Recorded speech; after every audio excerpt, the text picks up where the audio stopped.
سورہ النور آیت نمبر 6۔ اعوذ باللہ السمیع العلیم من الشیطان الرجیم،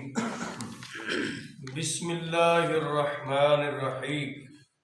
والذین یرمون ازواجہم ولم یکن لہم شہداء الا انفسہم فشہادۃ احدہم 4 شہادات باللہ انہ لمن الصادقین، والخامسة أن لعنة الله عليه إن كان من الكاذبين، ويدرأ عنها العذاب أن تشهد 4 شهادات بالله إنه لمن الكاذبين، والخامسة أن غضب الله عليها إن كان من الصادقين، ولولا فضل الله عليكم ورحمته وَأَنَّ اللَّهَ تَوَّابٌ حَكِيمٌ۔ صدق اللہ العظیم۔ وَالَّذِينَ يَرْمُونَ أَزْوَاجَهُمْ، اور وہ لوگ جو اپنی بیویوں پر بہتان لگا بیٹھتے ہیں، وَلَمْ يَكُنْ لَهُمْ شُهَدَاءُ إِلَّا أَنفُسُهُمْ، اور ان کے پاس گواہ نہیں ہوتے ماں سوائے اپنے آپ کے، فشہادت احدہم 4 شہادات باللہ، ان میں سے ہر ایک اللہ کے نام کی قسم لے کر حلفیہ 4 قسمیں اٹھائے گا، انہ لمن الصادقین، کہ وہ سچا ہے، والخامسۃ ان لعنۃ اللہ علیہ، 5ویں مرتبہ کہے گا کہ اللہ کی لعنت ہو اس پر، ان کان من الکاذبین، اگر وہ جھوٹا ہے، وَيَدْرَأُ عَنْهَا الْعَذَابَ، اور عورت سے سزا ایسے ٹلے گی، ان تشہد 4 شہادات باللہ، کہ وہ 4 قسمیں اٹھائے اللہ کے نام لے کر، انہ لمن الکاذبین، کہ وہ اگر وہ بندہ اس کا خامد جھوٹا ہے، والخامسۃ ان غضب اللہ علیہا، اور 5ویں مرتبہ یہ کہے گی کہ اللہ کا غضب ہو مجھ پر یا اس پر، ان کان من الصادقین، اگر اس کا خامد سچا ہے، ولولا فضل اللہ علیکم ورحمتہ، اگر اللہ کا فضل اور اس کی رحمت نہ ہوتی تمہارے اوپر تو مسئلہ خراب ہو جاتا، وَأَنَّ اللَّهَ تَوَّابٌ حَكِيمٌ، اور اللہ تعالیٰ بہت زیادہ توبہ قبول کرنے والے اور حکمت والے۔ اور وہ بندے جو اپنی بیویوں پر بہتان لگا بیٹھتے ہیں، ان کے پاس گواہ نہیں ہوتا، صرف خود ہی آئینی گواہ ہوتے ہیں، تو پھر 4 قسمیں دیں اللہ کا نام لے کر کہ وہ سچے ہیں، اور 5ویں مرتبہ یہ کہیں کہ اللہ کی لعنت ہو اگر وہ جھوٹا ہے، اور عورت سے عذاب سزا ایسے ٹلے گی کہ 4 مرتبہ یہ گواہی دے اللہ کا نام لے کر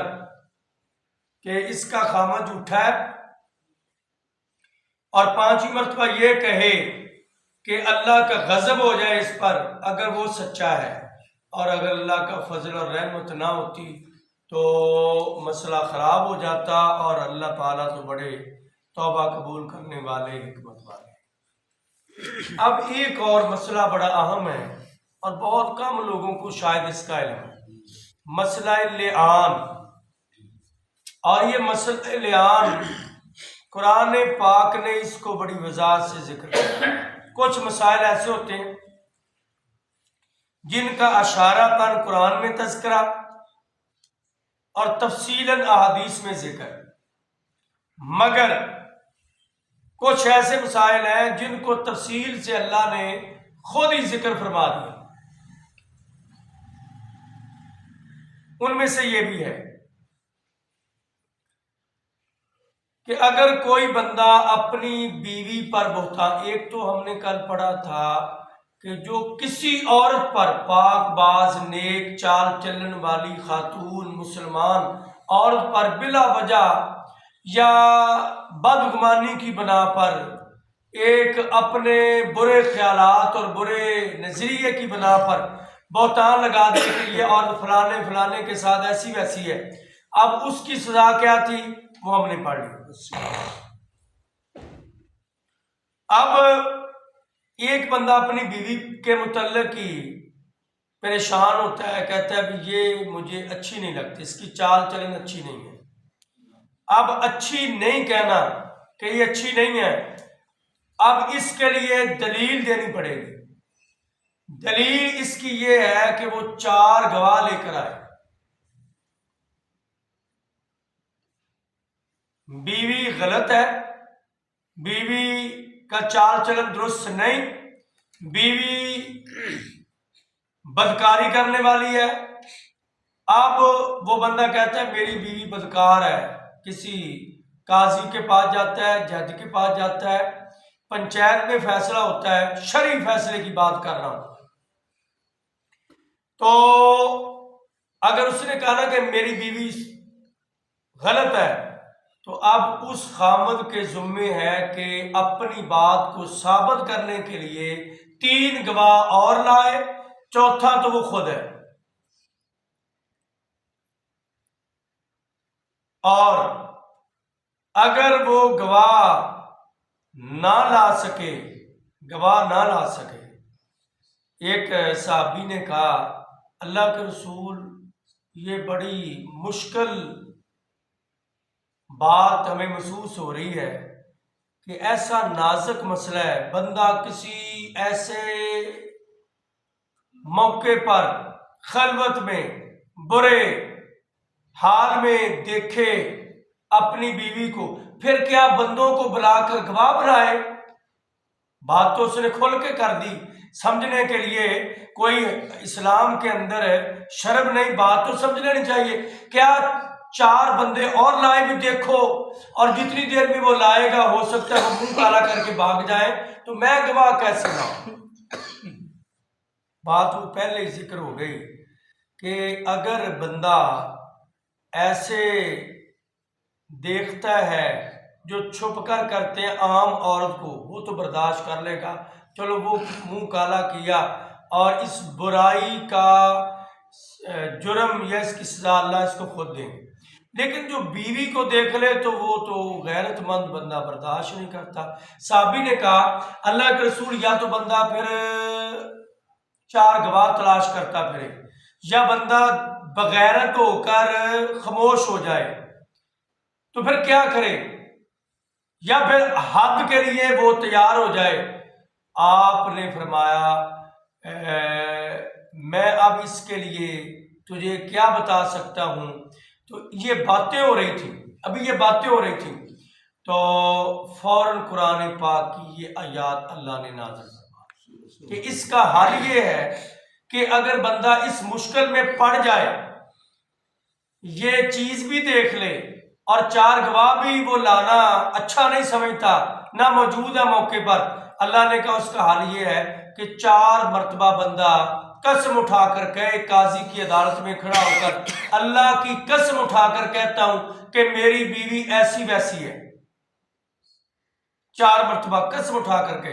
اور 5ویں مرتبہ یہ کہے کہ اللہ کی لعنت ہو مجھ پر۔ 5ویں مرتبہ وہ کہے کہ اگر اللہ کی قسم، اللہ کی لعنت ہو مجھ پر، اگر یہ سچی ہے اور میں اس معاملے میں جھوٹ بول رہا ہوں۔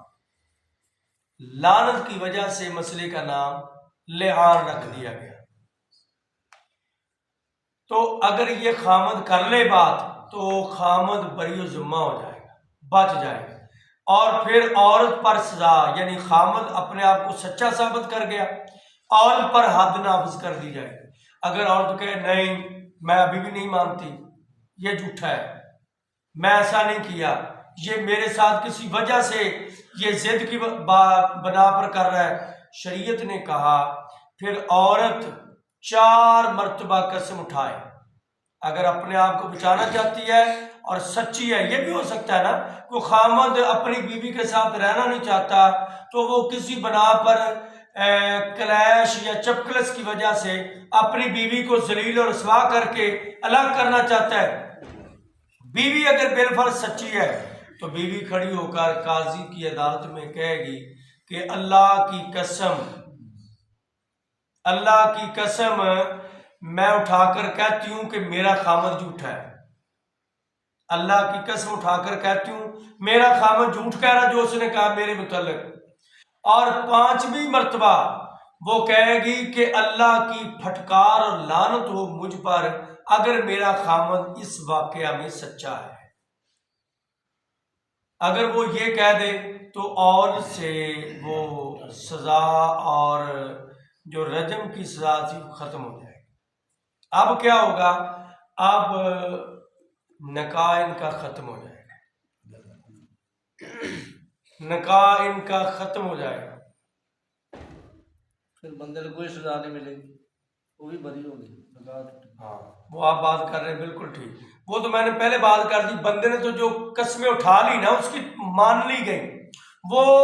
بری و ذمہ ہو گیا، وہ سچا ثابت ہو گیا بندے کی نظروں میں، قاضی کی نظروں میں، دنیاوی عدالت میں۔ ہاں اس کا معاملہ اگر کچھ اور ہے وہ اللہ کی عدالت میں ہوگا، لیکن دنیا کے قاضی کی عدالت میں قسمیں اٹھانے کے بعد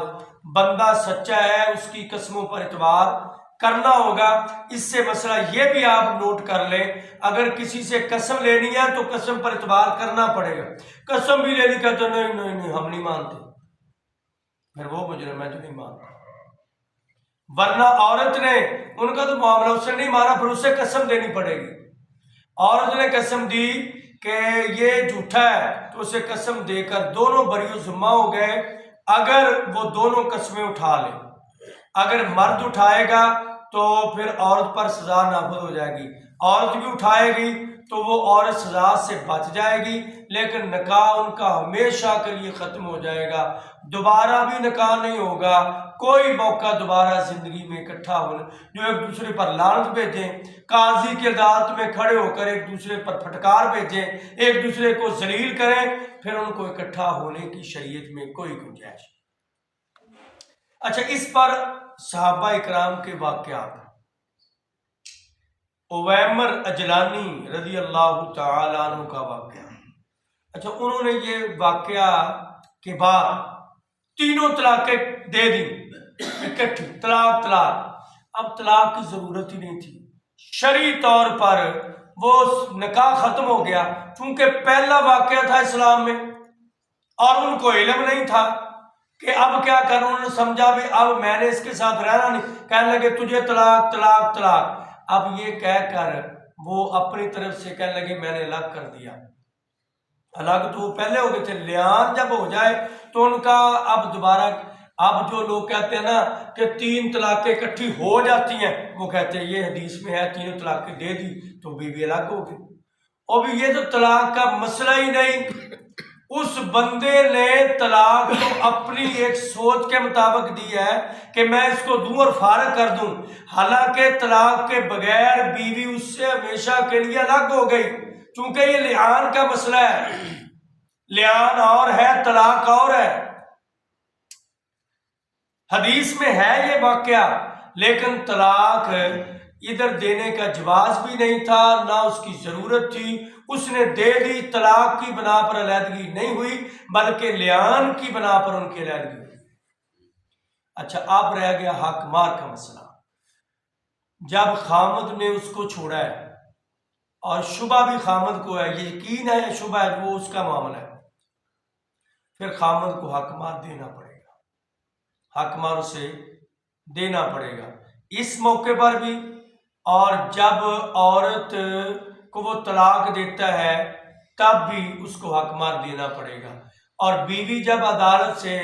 خلا لیتی ہے اس وقت بیوی کو حق مار واپس کرنا پڑے گا۔ تو یہ شرعی مسائل ہیں، یہ تفصیل سے بھی احادیث میں نے لمبی چوڑیاں وہ ذکر نہیں کی، ایک اس کا خلاصہ یہ لب لباب آپ کے سامنے تذکرہ کر دیا۔ یہ مسئلہ لعان ہے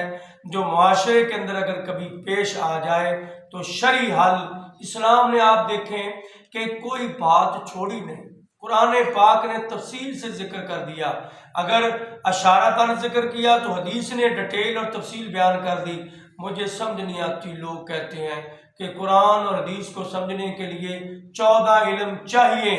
14 علم نہیں چاہیے. وہ ایک بات کی ایک پروفیسر سے نے کہا جو مفتی ہے وہ فتویٰ دینے والا، اسے تو تفصیلاً یہ علوم سارے منطق، فلسفہ اور فقہ، اصول فقہ، منطق، اصول منطق، گرامر، یہ ساری چیزیں سمجھنی چاہیے تاکہ اس کے مطابق وہ فتویٰ دے. لیکن اگر آپ کہیں کہ عام بندہ وہ قرآن کا ترجمہ نہ پڑھے جب تک 14 علم نہ آئے، یہ تو سراسر جہالت اور اسلام اور قرآن سے دور کرنے والی بات ہے. اللہ تعالی ہمیں کتاب و سنت کا فہم حاصل کرنے کی توفیق عطا فرمائے.